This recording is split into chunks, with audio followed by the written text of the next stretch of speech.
خدا کی قسم دنیا میں جتنے بھی مسلمان ہیں میں ان کی توفیقات کے لیے دعا مانگتا ہوں. آج مسلمان گرمیوں میں روزے رکھتا ہے نا, گرمیوں میں حج کے لیے جاتا ہے, صبح کی نماز کے لیے آنکھیں ملتا ہوا اٹھتا ہے, جیسے تیسے وہ زکات دیتا ہے. بھائی میں نے مسلمان سے پوچھا یہ نمازیں بس دیکھو میرے محمد کا مقام دیکھو اور مجھے اجازت دے دو, اب زیادہ زحمت سے سماعت نہیں دوں گا. یہ گرمیوں کے روزے, کہا کہ ہاں ہمیں جنت چاہیے. اچھا جنت چاہیے, گرمیوں کے روزے کیوں رکھ رہے ہو؟ کہا جنت کے لیے. بھئی یہ صبح کی نماز آنکھیں ملتے ہوئے, کہا جنت کے لیے. میاں یہ حج, کہا جنت کے لیے. بھائی میں نے پوچھا جنت ہے بھی یا نہیں, یہ رکھے جا رہے ہو روزے؟ کہا کہ نہیں جنت تو ہے, جنت تو ہے. میں نے کہا بھائی دلیل؟ کہا سچے نبی نے کہا کہ جنت ہے, اور سچے نبی نے وعدہ کیا ہے کہ اگر نماز پڑھو گے جنت دوں گا, اگر روزہ رکھو گے جنت دوں گا, اگر حج کرو گے جنت دوں گا, اگر زکات ادا کرو گے جنت دوں گا. تو چونکہ سچے نبی نے کہہ دیا کہ جنت ہے اور نماز روزے حج زکات سے ملے گی, اس لیے ہم نماز بھی پڑھتے ہیں روزہ بھی رکھتے ہیں. تو سچے نبی کے وعدے پر مسلمان آج تک نمازیں پڑھ رہا ہے.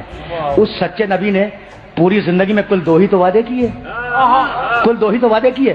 ذوالعشیرہ میں کہا جو میری مدد کرے گا اسے خلافت دوں گا, اور امت سے کہا جو عبادت کرے گا اسے جنت دوں گا. تو اگر پہلا ہی پورا نہ ہوا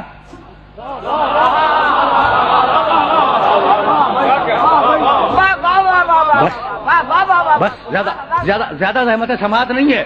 اگر وہ پہلا ہی پورا نہ ہوا تو یہ دوسرا کیا خاک پورا ہوگا؟ تو ہر مسلمان کی تمنا ہے جنت. کیا کمال کی بات ہے. اور قرآن نے کہا ہر مسلمان کو جنت نہیں دیں گے. جاؤ اگر کوئی آیت مل جائے تو ہوں نا, تمہارے ملک میں ہوں اور تمہارے شہر آتا جاتا رہتا ہوں, اگر آیت مل جائے تو مجھے دکھا دینا.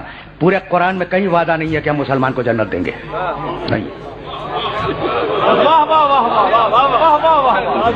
نہیں ہے. بھائی وقت ہی نہیں رہا میرے پاس, لیکن سنو تھوڑا سا سن لو. پورے قرآن میں کہیں وعدہ نہیں ہے کہ ہم مسلمان کو جنت دیں گے, کہیں نہیں. چیلنج کے ساتھ عرض کر رہا ہوں. اچھا جاؤ ایک آیت چھوڑ کر پورے قرآن میں کہیں نہیں ہے کہ مومن کو جنت دیں گے. بہت خوش ہو رہے تھے نا کہ مومن کو جنت ملے گی, بلکہ اب مسلمان کو تو چھوڑو, ذرا مومن کا حشر دیکھو. اگر سن لو گے نا تو میری آج کی محنت سوارت ہو جائے گی, اور مجھے جو پڑھنا تھا پڑھ چکا. اب تو یہ فکر دے رہا ہوں, اس پہ غور کرتے رہنا. بڑا ڈانٹا ہے اللہ نے مومنوں کو, بڑا ڈانٹا ہے. سناؤں سورہ مائدہ کی ایک آیت سنتے جاؤ, 5واں سورہ. یا ایھا الذین آمنوا من یرتد منکم عن دینہ فسوف یأتی اللہ بقوم یحبهم ویحبونہ. اے مومنو اگر تم میں سے کوئی مرتد ہو جائے تو ہمیں پرواہ نہیں ہے. مرتد کے معنی بے دین ہونا. اللہ کہہ رہا ہے اے مومنو تم میں سے اگر کوئی مرتد ہو جائے تو ہمیں پرواہ نہیں ہے.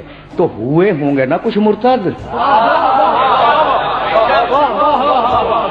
کیسا ڈانٹا, کیسا ڈانٹا. بھائی خدا کی قسم آیات میں بڑی گنجائش تھی, لیکن میرے پاس دامن وقت میں گنجائش نہیں ہے. پھر کبھی صحیح ہوئے ہوں گے نا. یہ ہے مومن کا حشر. اور سناؤں سورہ حجرات 49واں سورہ ہے, اس کی پہلی اور دوسری آیت آرام سے سن لو. بسم اللہ الرحمن الرحیم. یا ایھا الذین آمنوا. کیا نازک مرحلے پہ سننے والوں کو لے آیا ہوں میں. لا تقدموا بین ید اللہ ورسولہ واتقوا اللہ ان اللہ سمیع علیم. یا ایھا الذین آمنوا لا ترفعوا اصواتکم فوق صوت النبی ولا تجهروا له بالقول كجهر بعضكم لبعض ان تهبط اعمالكم وانتم لا تشعرون. اے ایمان لانے والو, اے مومنو, خدا اور رسول سے آگے نہ بڑھو. کوئی بڑھا ہوگا نا رسول سے آگے.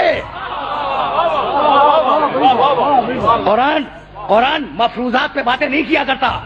قرآن کے پاس اتنا وقت نہیں ہے فالتو کہ وہ مفروضات پہ باتیں کرے.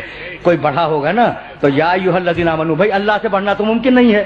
یا ایھا الذین آمنوا لا تقدموا بین یدی اللہ ورسولہ. دیکھو اللہ اور رسول سے آگے مت بڑھنا. یا ایھا الذین آمنوا لا ترفعوا اصواتکم فوق صوت النبی. اے ایمان لانے والو, نبی کی آواز پر اپنی آواز کو بلند نہ کرنا. کسی نے کی ہوگی نا. بھائی عجیب مراحل ہیں, مفروضات پہ بات نہیں ہو رہی ہے. ولا تجهروا له بالقول كجهر بعضكم لبعض. اور دیکھو ایمان لانے والو, میرے نبی کو, میرے محمد کو اس طریقے سے نہ پکارو جیسے تم اپنے دوست کو پکارتے ہو. اگر تم جیسا ہوتا تو ہم اجازت دے دیتے. پہنچ رہی ہیں نا باتیں؟ پہنچ رہی ہیں باتیں؟ اچھا تو 3 ممانعتیں ہیں. نبی سے آگے نہ بڑھو, نبی کی آواز پہ آواز کو بلند نہ کرو, نبی کو ویسا نہ پکارو جیسے اپنے دوست کو پکارتے ہو. اور اگر یہ کیا تو بتاؤں کیا کروں گا؟ ان تحبط اعمالکم وانتم لا تشعرون. تمہاری پڑھی ہوئی نمازیں تمہارے منہ پہ مار دوں گا, تمہارے رکھے ہوئے روزے تمہارے منہ پہ مار دوں گا, تمہارا کیا ہوا حج تمہارے منہ پہ مار دوں گا. یعنی اگر نبی سے آگے بڑھ گئے تو نماز باطل ہے. بھائی اس سے زیادہ وعدہ نہیں کر سکتا. اگر نبی سے آگے بڑھ کے نماز پڑھ لی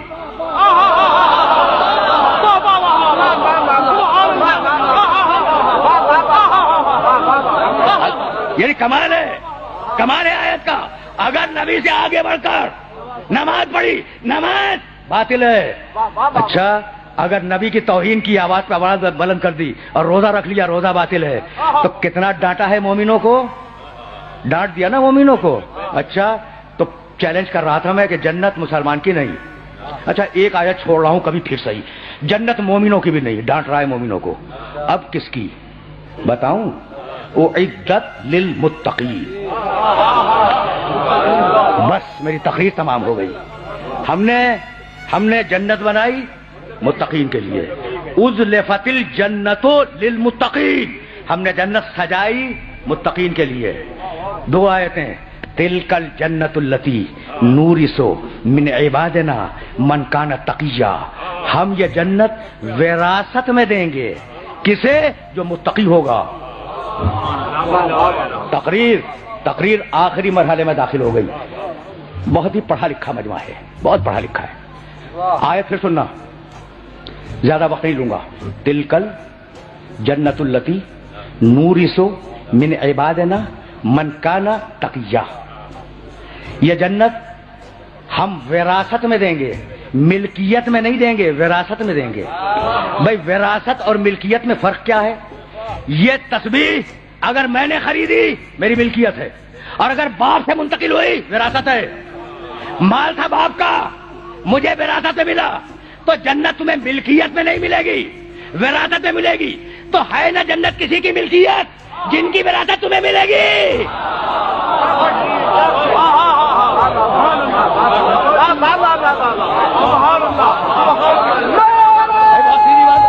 ہے نا؟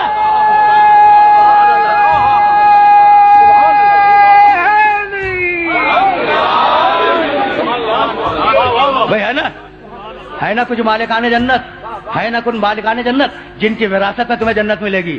اللہ نے وراثت کا قانون لکھا ہے. تو اب ایک اصول سنتے جاؤ سورہ بقرہ میں اسٹڈی کر لینا کہ اگر آدمی مر گیا تو بیٹے کو اتنا, بیٹی کو اتنا, پہلا طبقہ اس کو اتنا, باپ کو اتنا, ماں کو اتنا, شوہر مر جائے زوجہ کو اتنا, زوجہ مر جائے شوہر کو اتنا, دادا کو اتنا, دادی کو اتنا. یعنی پوری لسٹ ہے, پہلا طبقہ, دوسرا طبقہ, تیسرا طبقہ. عجیب و غریب سلسلہ ہے. میں مر جاؤں میری بیوی کو اتنا ملے گا, میرے بیٹے کو اتنا ملے گا, میری بیٹی کو اتنا ملے گا. کہاں لکھا ہے؟ قرآن میں.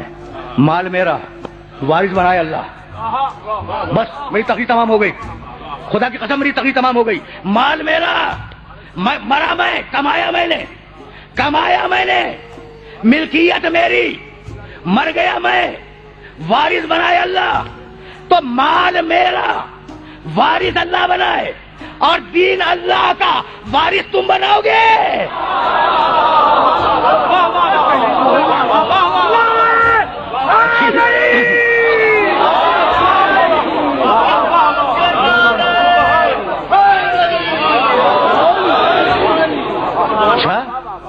اچھا بس میری تقریر تمام ہو گئی, میری تقریر تمام ہو گئی. اب اس سے زیادہ زحمت سماعت نہیں ہے.